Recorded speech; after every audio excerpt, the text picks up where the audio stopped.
a couple of months after I began with Nancy and learning how to continue communicating with my brother, that's still happening to this day, an occupational therapist, Anne Marie McClintock, was teaching Reiki. And I thought, oh, if there's an OT that's teaching Reiki, it must be somewhat valid, because quite frankly, I knew I was getting a little far out, because this is in the 1990s and they were not as advanced. People were not as advanced in accepting complementary modalities as they are now.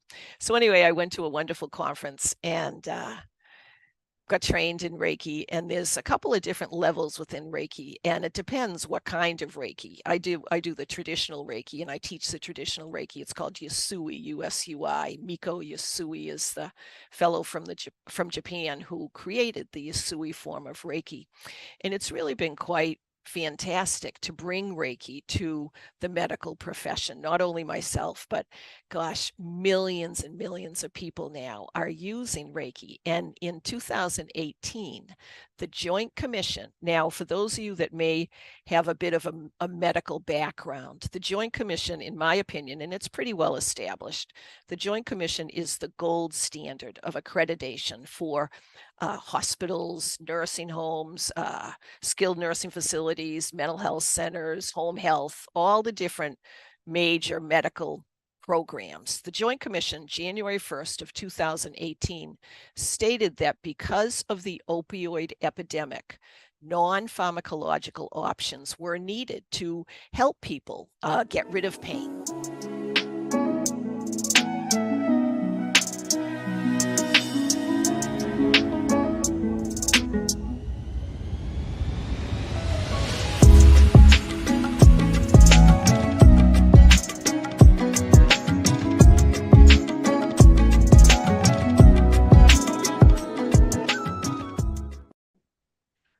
Hello, everyone. This is Kathy Mason from Mason Works Marketing here on For Soul Illumination with my friend Becky.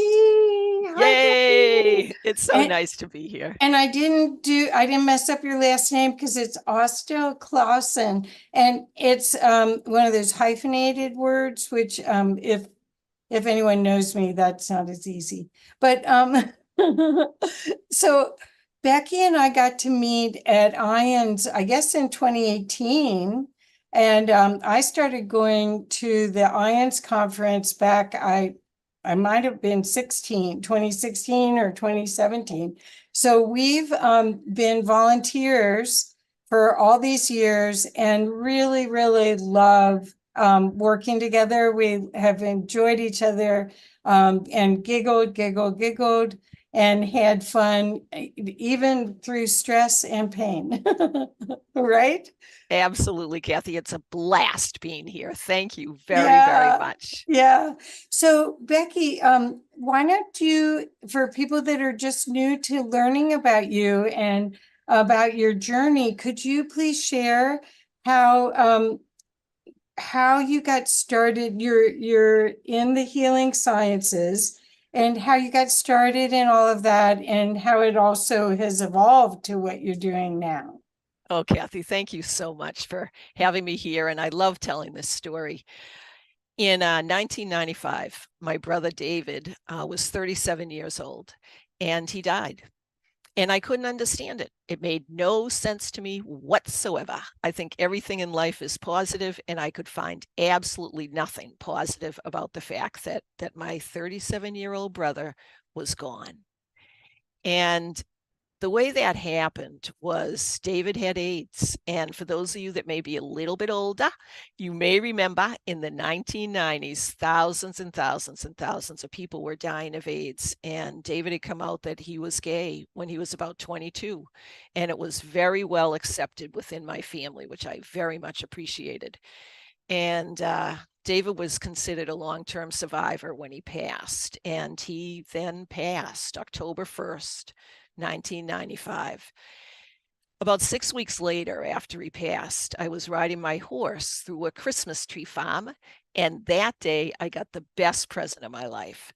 Now, it was really quite interesting. I'm a preacher's kid, And I grew up with religion and my dad being a minister, but I was not and am not religious, but I have learned to be spiritual. But at that time, I was neither. I was just filled with grief. I couldn't understand why my brother had passed. But it was a beautiful day. It was in the middle of November. I'm in Pennsylvania, and I was in Chester Springs, Pennsylvania. We had just had our first frost, and there were icicles hanging from the trees, and rainbows were sparkling. And I opened my heart just a little bit, and you'll hear a Boston accent. I grew up around Boston, so you'll hear that. But anyway, I opened up my heart just a little bit and said, "Thank you, universe, for a beautiful day." I closed my eyes, and there was my brother. I was not psychic. I was not spiritual. I had no awareness that this could even happen, but it was real.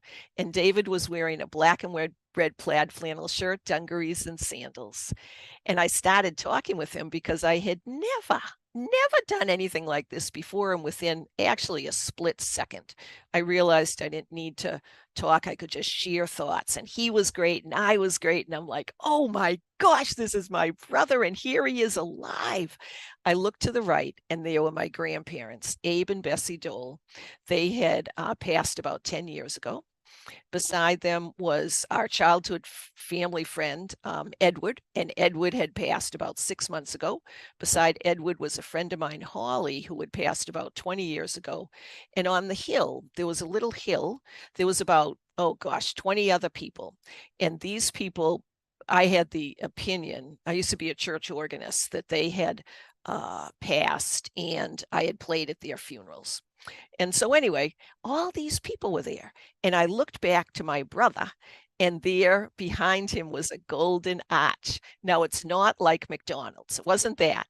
But when David had AIDS and such, he had asked me not to tell anybody. I was the only one in the family that he felt comfortable sharing this with. And so what had happened was I couldn't tell anybody because David had asked that, and I was certainly going to follow that. So I had no support system, but one day I found myself in a bookstore, Exton, Pennsylvania, Barnes and Noble bookstore, and I was in the New Age section, and I started reading about after death and afterlife. I didn't even know that was a possibility. I didn't even know the word New Age. But anyway, these books that I had read, hundreds by the time David passed, said that if you ever see a door, go through it if you feel comfortable. So I looked at this arch and I thought, oh, maybe David will take me through this door. And instead, my 4'10" grandma, Bessie Dole, she takes me by the hand and we skip through this golden colored arch. And on the other side of the golden colored arch is a brilliantly fuchsia colored land. Now, my husband Jeff and I have two wonderful sons, Kenny and Ryan. And they say to me, Mom, do not say fuchsia. Because you can imagine they've heard this story a few times. And I'm like, why not? And they said, well, it sounds like you're tripping, sounds like you're high, sounds like you're absolutely, not of this world. And I'm like, well, it was fuchsia. And anyway, it was. So it's this brilliant fuchsia colored land. And at that point, I heard my paternal, my dad's father, Gramps. The other ones I saw, but this was I just heard Gramps, and he had passed about 15 years ago.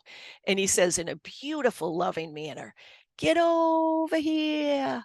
And he takes me by the hand and we fly, absolutely fly through this fuchsia colored land for what seems like hours, reminiscing, enjoying being together. And all of a sudden, my horse starts to move. And I said to Gramps, I need to go back. So we did this U-turn in this fuchsia colored land. We immediately come back to the golden arch. I fly through the arch. The horse is moving. There's David, my grandparents, Edward, Holly, 24 other people. And I said to them all, I need to go back. And you know what they said? All at the same time. The scene is filled with love. They said, we will always be here. We will always be here. And I pulled up the reins and sat on the horse and thought, what just happened to me?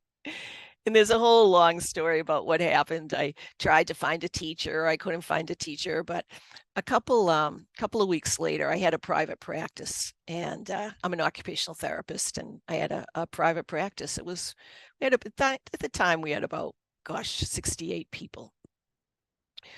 One of my staff, Dr. Amy Carroll, who is also an occupational therapist, and she teaches now at Thomas Jefferson University in Philadelphia. She came into me and into my office, and she said, "Hey, Beck, how you doing?" Because she knew that my brother had passed. And I said, "Oh, it's rough." I mean, there were very few people that I told about this experience with my brother.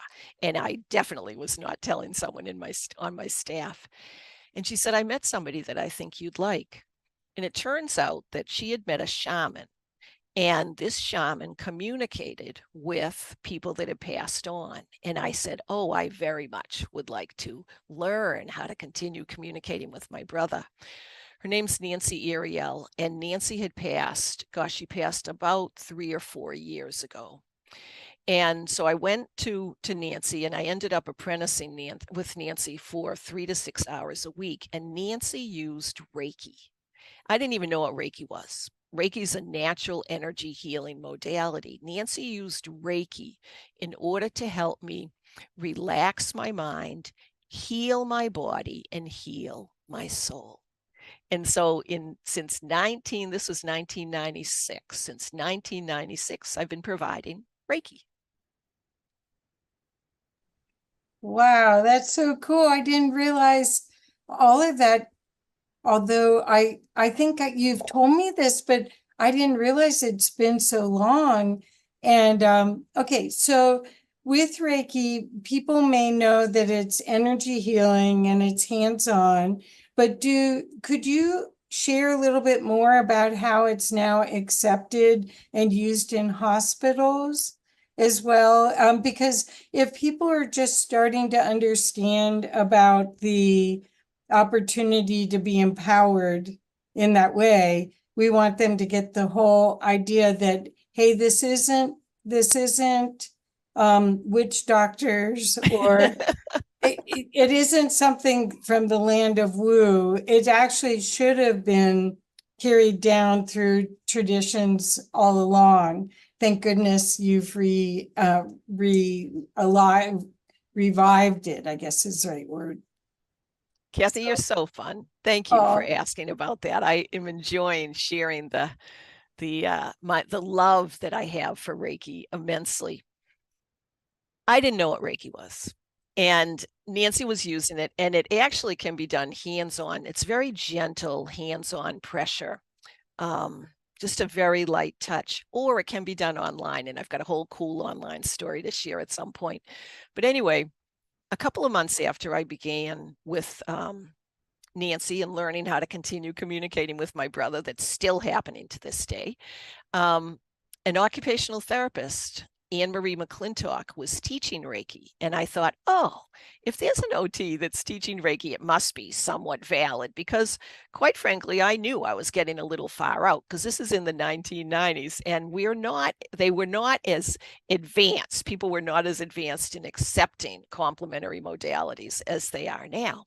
So anyway, I went to a wonderful conference and got trained in Reiki, and there's a couple of different levels within Reiki, and it depends what kind of Reiki. I do the traditional Reiki, and I teach the traditional Reiki. It's called Yasui, U-S-U-I. Miko Yasui is the fellow from Japan who created the Yasui form of Reiki.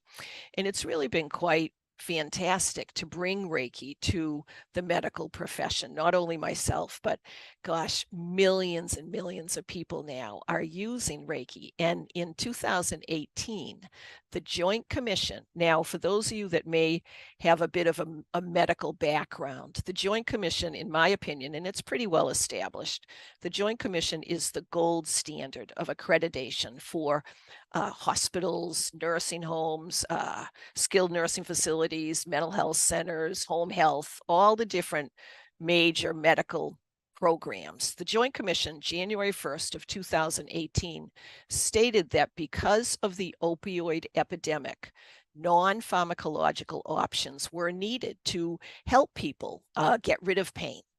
And one of the things that they mandated they mandated since January 1st of 2018 is that there does need to be some form of non-pharmacological option, including, and they gave us an example, relaxation.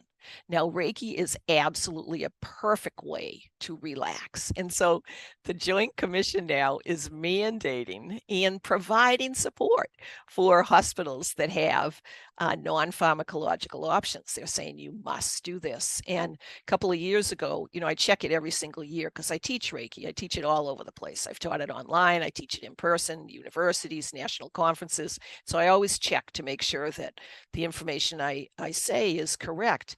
And a couple of years ago, the Joint Commission updated their statement, and they said it doesn't matter what type of complementary modality or program the hospital has that does not use medication, does not use drugs, but they need to have it. So it doesn't say that the hospitals must have Reiki, but they say you need to have something that is not a pharmacological program.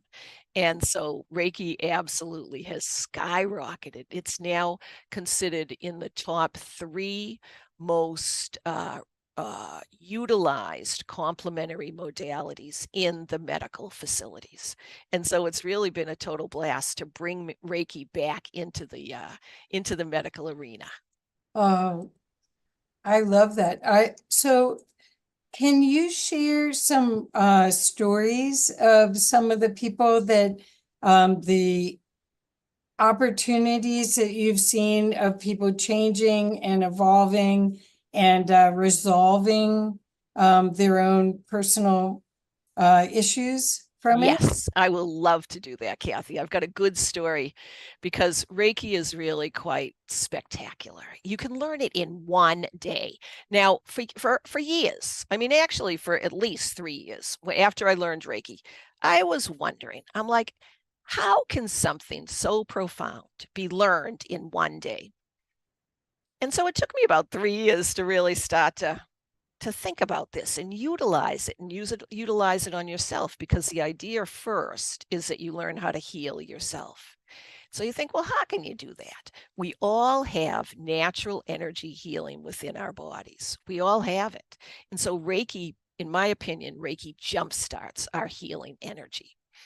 So I started teaching it, and I was very honored to be the first person to teach it at the American Occupational Therapy Association annual conference. Never been done before, but I submitted a proposal and such, and it got accepted. So the first time I taught it at the AOTA annual conference was 2015. And I taught the activation of Reiki. And so you get your Reiki energy activated in Reiki level 1. And you also learn how to help yourself heal and help others heal. And I always have at least 3 different one-on-one experiential components to my Reiki sessions, so that you're working one-on-one with someone else. So at the end of the day, you know how to help heal yourself, clients, colleagues, family, friends, animals, pets, and even plants. So the next year, this is 2016, I thought, I wonder if the American OT Association will accept Reiki level 2, which is a continuation of Reiki level 1. You can do Reiki just with Reiki level 1. Reiki level 2 goes over why and how it works.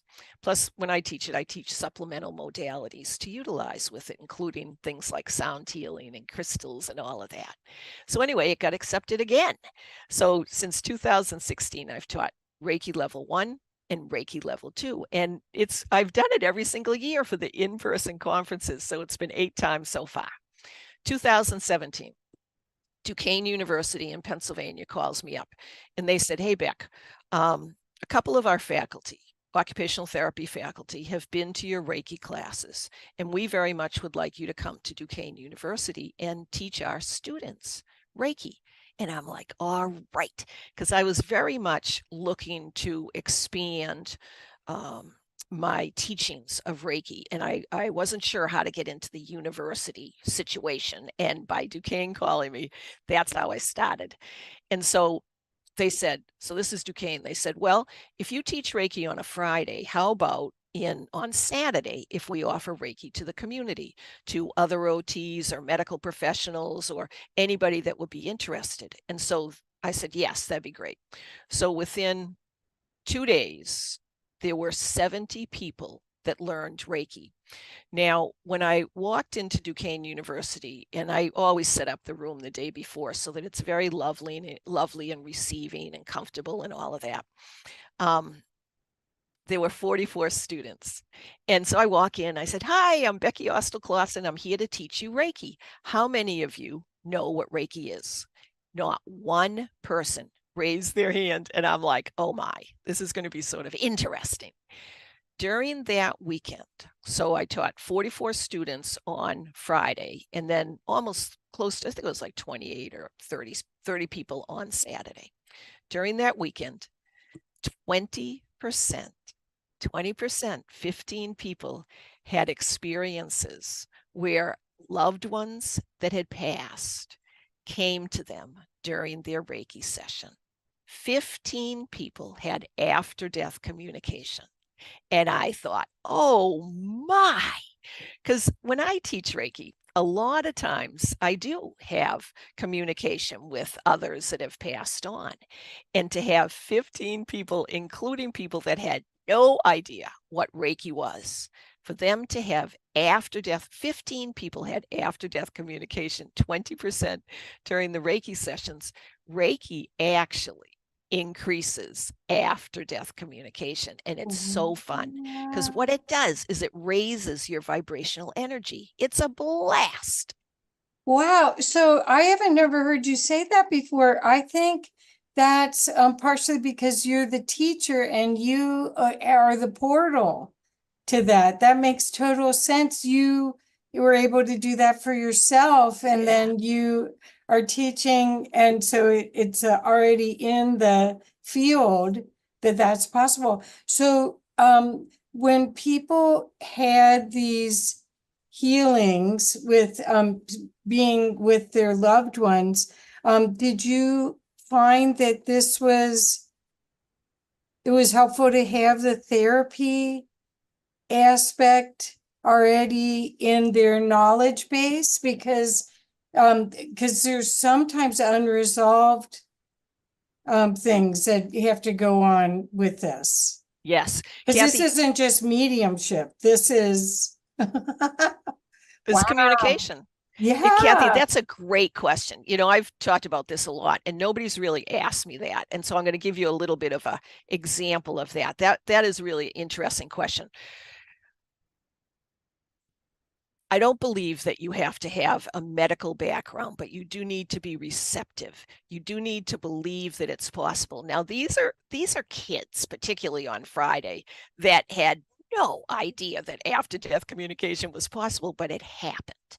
And I did share that I learned how to communicate with my brother and that I went to a shaman and learned Reiki. I did share that so people would know that it was a possibility, but I appreciate you saying that I'm a portal, but I really don't necessarily think that that's all it is. I think anybody can do it. And so knowing that that Reiki does facilitate after-death communication, I applied to teach after-death communication at a wonderful site, and it's called Lily Dale, L-I-L-Y, Lily Dale, D-A-L-E. Wanted to spell it just in case of my Boston accent. Lily Dale is located right around Erie, Pennsylvania, and it's the first spiritualist community in the whole entire country, in the United States. And it's filled with mediums and psychics, and it is fantastic. And so for me to get accepted to teach after-death communication at Lily Dale, I'm like, whoa, this is like amazing. And so that's why I say I do appreciate the concept of being a portal, but I don't necessarily think it is just me. Because when I went to Lily Dale, I was so excited, Kathy, to see that Lily Dale starts in the summer. They start the day at the they have a little it's maybe a little temple or a little church or whatever. It's not necessarily religious, but anyway, let's call it a church. Lily Deal starts the day at this church by providing free Reiki sessions. So if Lily Deal is providing free Reiki sessions, and I already know that Reiki facilitates after-death communication, it really is a possibility for anyone. I love that. So I really think what you're talking about is a frequency change where you're more connected to who you really are. Yes. And which makes it Yes. easier for people, beings that are past, that are maybe in a higher frequency, for you to meet them halfway. But the other thing I wanted to mention is that Reiki gives symbols too, right? Could you talk Yes. a little bit about that? Because for people that don't know much about it, they're very powerful and they really obviously work. And the fact that they can work so quickly is going to be a big bonus for people that are just learning about Reiki, because they don't have to wait and do a 6-month course, or, you know, they can learn very quickly to use these tools, right? You are so fun. Really, that is a great, great question, concept, all of that. There are three major symbols that Reiki Usui Reiki uses. And for years, I'm like, it was the first, when I was first learning this, that first 3 years, I'm like, what is the deal with these symbols? Why are symbols so important? What actually happened is a fellow by the name of Miko Usui was a magnificent person, and he was a Buddhist monk essentially, and he wanted to receive enlightenment. He climbed Mount Kuriyama, which is the highest mountain in Japan, in order to achieve what is called satori, which is a connection with all. Well, he fasted for the classic concept is he fasted for 21 days, whether it really was 21 or not, doesn't really matter. But on that last final day, he received 3 healing symbols and he became a healer. So I started to think about these healing symbols. I'm like, well, what is the deal with these healing symbols? There's a woman by the name of Diane Stein, and she published a book called Essential Reiki, and she published it, I believe it was 1994. And she said for years, for about 3 or 4 years, her guides, her spirit, her ancestors that were coming to her as spirit guides, told her she needed to make these symbols public, because before Diane Stein, they were very, very, very, very confidential. They were brought to the United States by a woman by the name of Hawayo Takata. And Hawayo recognized that it would be wonderful for people to learn Reiki. And she added a price that was really quite astronomical. In order to be what's called a Reiki Master, at the time, cost $10,000. And you would learn symbols and these 3 primary symbols and such. Well, Diane published these symbols in this book called Essential Reiki. And all of a sudden, they were available to millions and millions of people. And it was the reason she published them is because in the mid 1990s, she felt that we really did need to have healing, not only within ourselves, but in our culture, in our world, in our universe. And Reiki can help. So I'm thinking about all these symbols. I'm like, so what happens with these symbols? Well, if millions and millions of people are using the same symbols, then that jumpstarts our ability to help ourselves heal, because we're all using the same symbols. So during Reiki level 1, you get what's called an attunement, which is an activation of your natural healing energy. And these 3 symbols are placed in your aura. The way I do it is, and it doesn't really matter whether it's me or anybody, but I place them in a person's aura. I physically draw them. You don't have to physically draw them. You can just think. But because we are physical, I want people to see or feel the physicality of this Reiki process. So I physically trace them and put them in their aura, which is the energy surrounding our body. And then I physically trace them on your hands. And every time I do this, I don't say anything. I do it with love and I do it with gratitude, and I do them in group settings. And I say to folks at the end, how are you feeling? Well, it's absolutely incredible. People, the majority of people have an immediate reaction to these symbols, and it's love, it's ecstasy, it's freedom. Some people feel a little bit off balance because their energy now is all of a sudden being activated with millions of other people that are using the same symbols. And so it's, again, I use the word jumpstart. It jumpstarts our ability to utilize healing measures, not only on ourselves or with others. A thing with Reiki that you do, you always ask permission. It's not up for me to say, hey, would you like me to heal you? No, because that is asking for permission. Sorry. It's not up for me to say, I would like to heal you. Hey, let me heal you. You always say it the other way. I would like to ask your permission for your highest good to be received. That's what we ask. We never provide healing without asking permission. I would like to ask permission for your highest good to be received.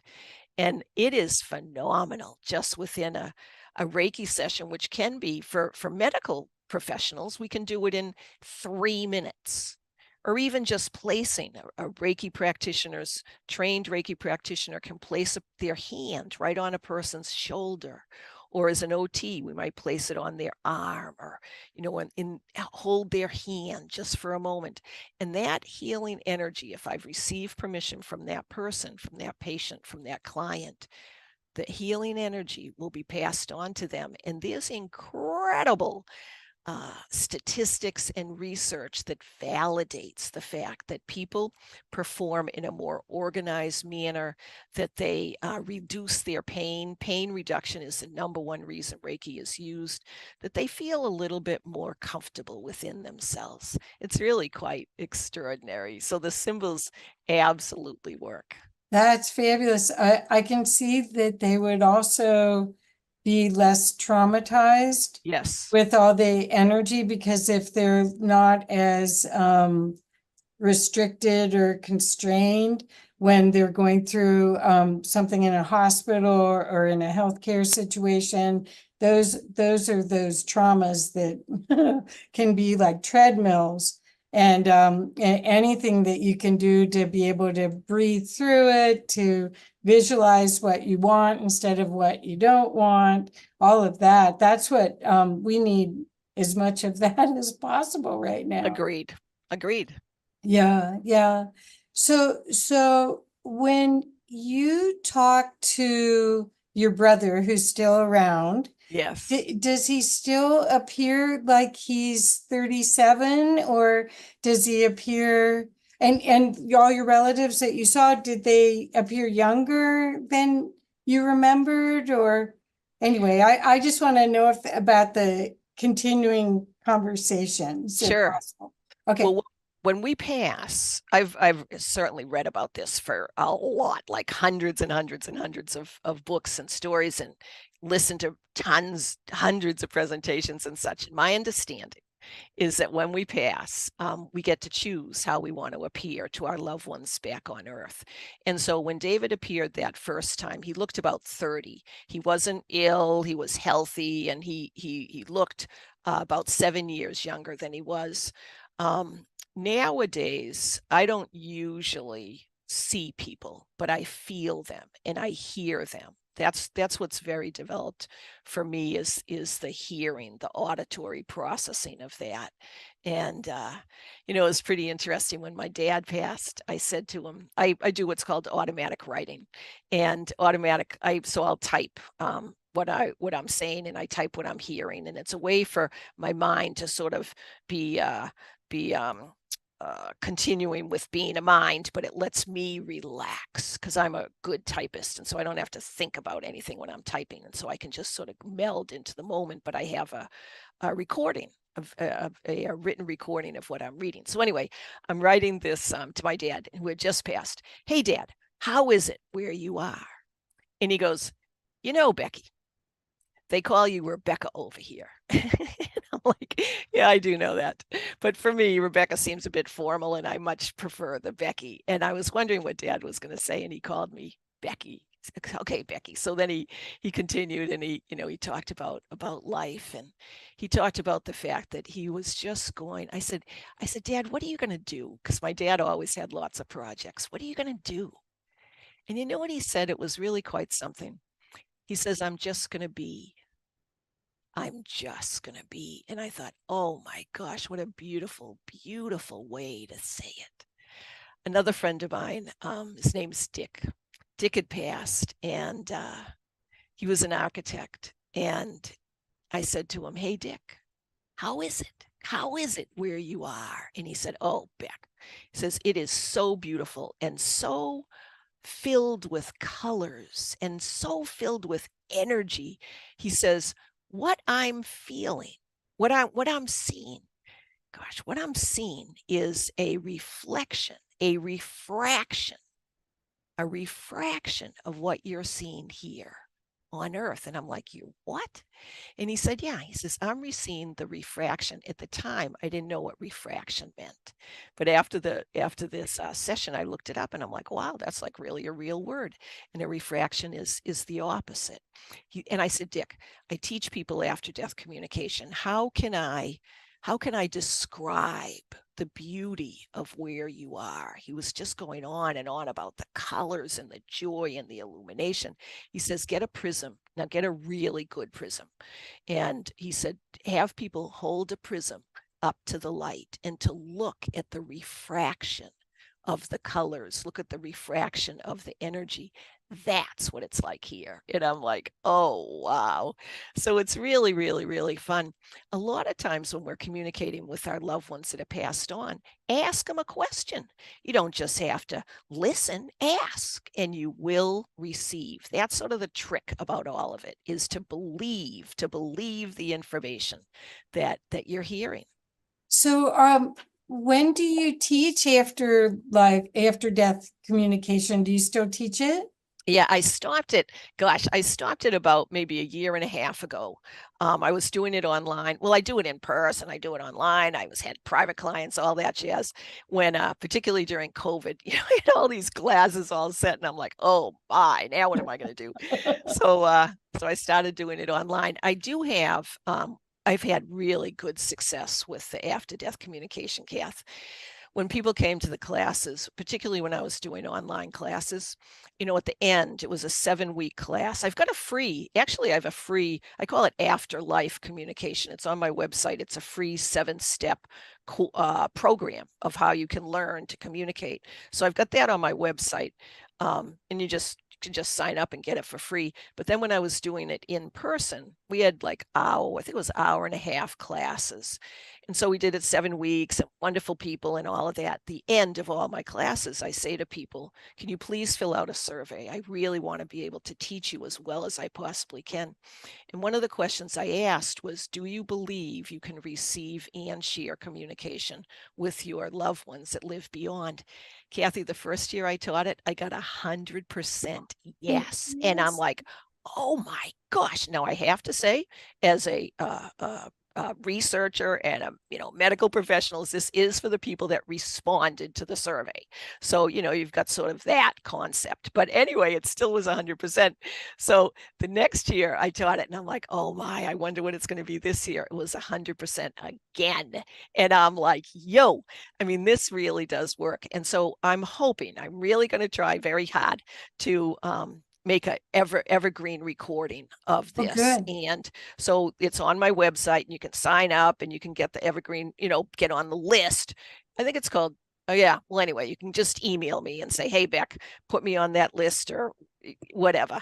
And so hopefully I'm going to have an evergreen recording, but it's really, really fun.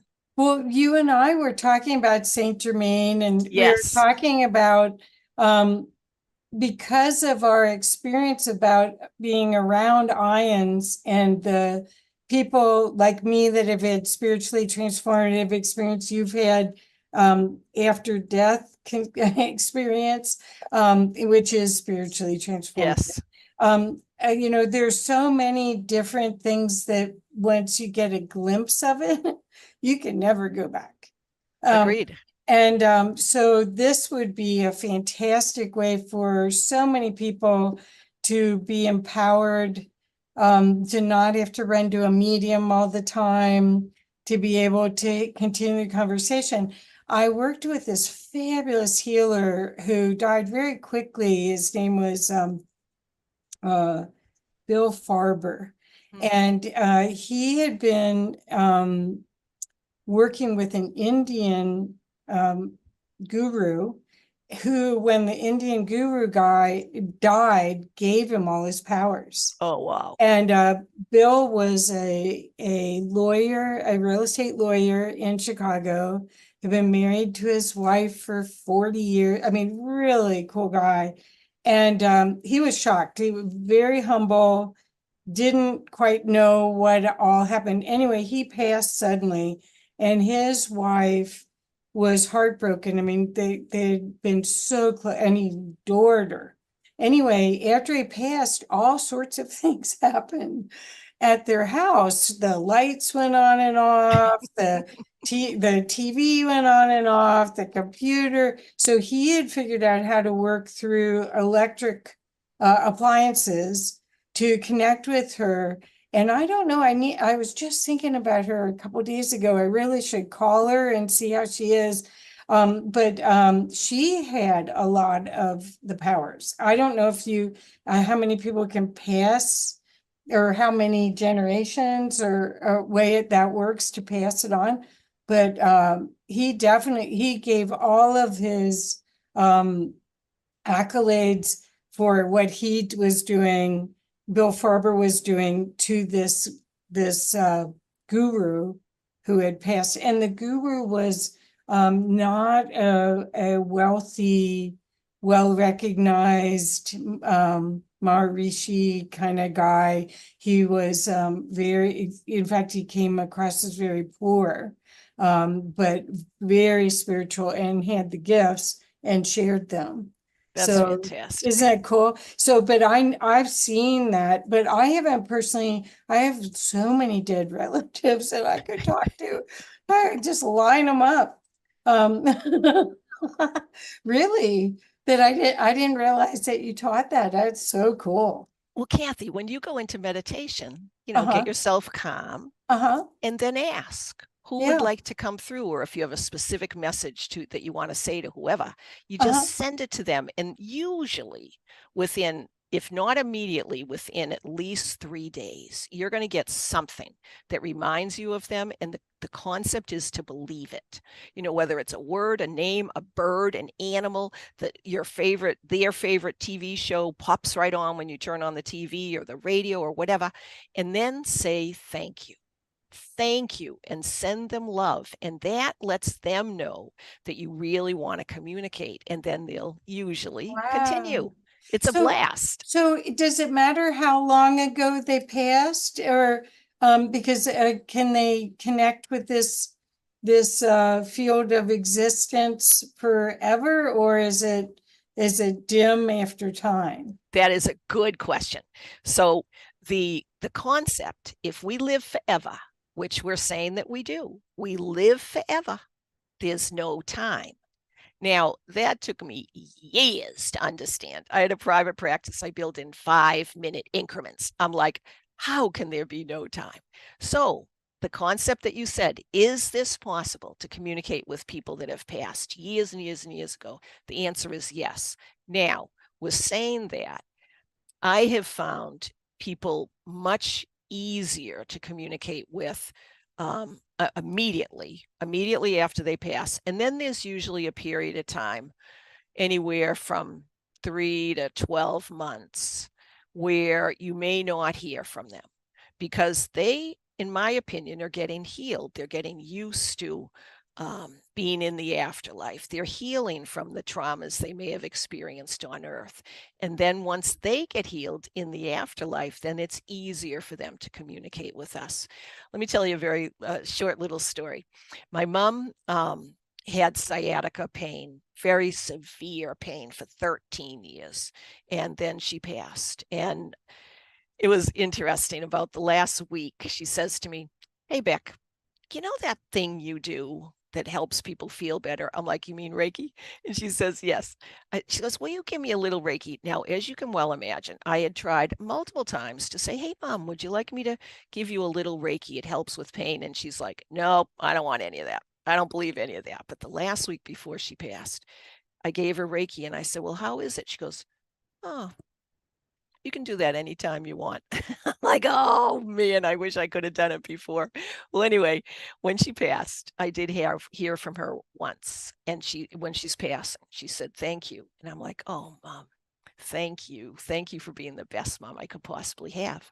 I didn't hear from her for, wow, it was a while. I'd say 6 months. And Mom always used to do puzzles.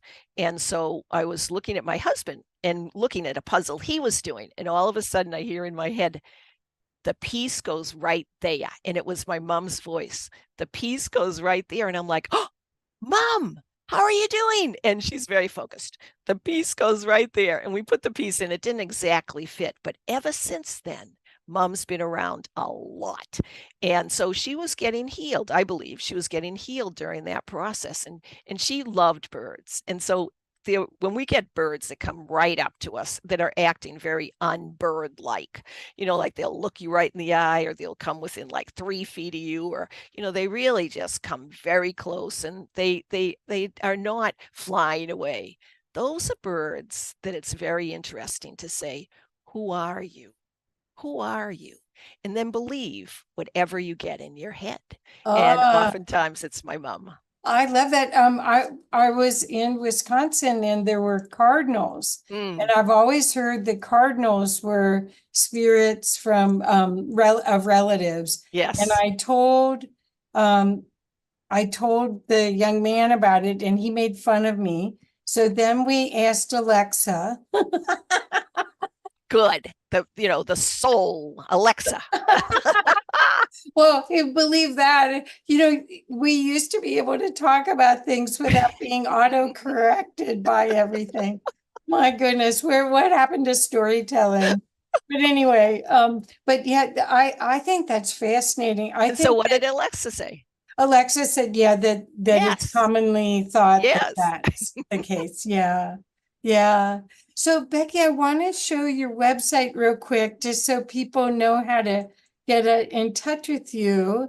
You're very kind. Here. So it's Becky, Rebecca Austill-Clausen, and I'll put that in so you can find it. There's no dash in the website address.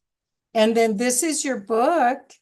It's been great fun. It talks about that first year that my brother passed. And when I actually sold my business, I had a big, huge business at that point where I sold this. We had over 350 therapists, occupational therapists, physical therapists, speech therapists that were working with me. And I thought, I do not want to impair or impede any of these therapists from, being told you're working with someone that talks to dead people. Like, I just did not think that was a good idea. So I sold the business specifically to market the book. And Kathy, I fully expected to get kicked out of the OT profession, but that didn't happen. Thank goodness.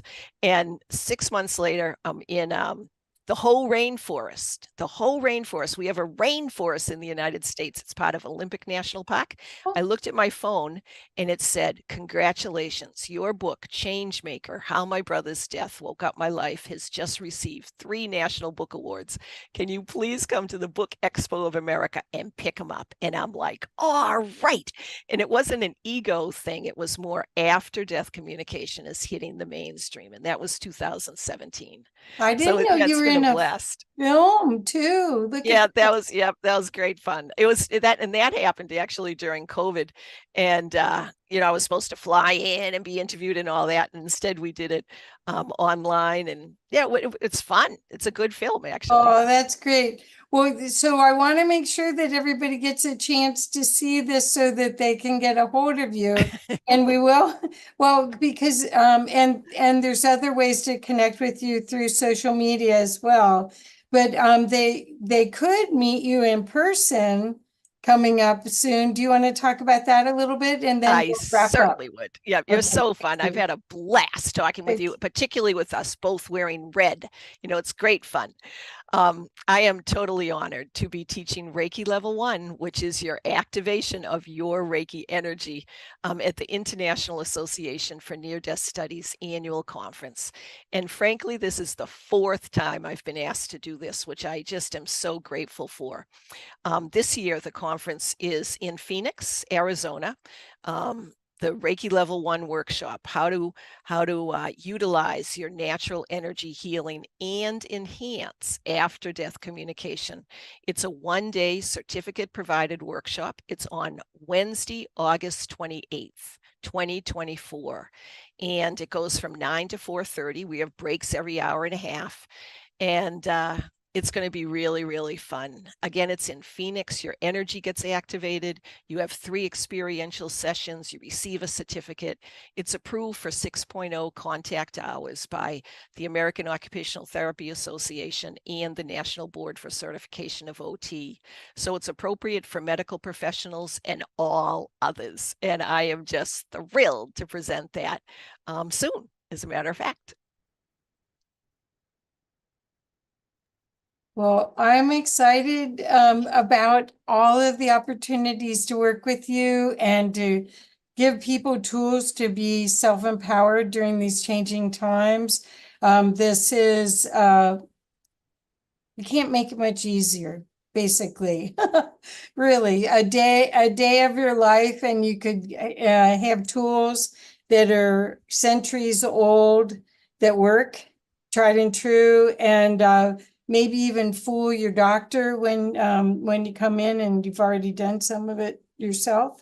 It's Right. amazing. One day. I know, isn't it amazing? And that's what's so beautiful about it. Most other modalities take quite a bit of time, and the fact is that this is so natural to us as humans that it can be done in a day. And everyone raves about your classes, Becky. So Oh, thanks. Well, it yeah, is interesting because these symbols, to get back to one of your comments, these symbols, millions of people are using the symbols. And so we're tapping into that energy. And that is one of the reasons why it is so easily learned and utilized, because millions of people are doing the same thing and we learn to tap into it. Yeah, it's that's incredible. That's so great. Well, thank you, everyone. And thank you, Becky. I hope that you'll like and share and subscribe to this channel, and that you'll take advantage of these opportunities to start to think about how you can use these tools to make yourself a healthier and happier, and make our whole planet a better place. So thank you so much, Becky. Thank you. Love you so much. I love you, and you're doing wonderful, wonderful, wonderful work, Kathy. It's a Oh, joy and an honor to be with you. oh, Thank you very, very thank you, much. dear. Okay, gotta go.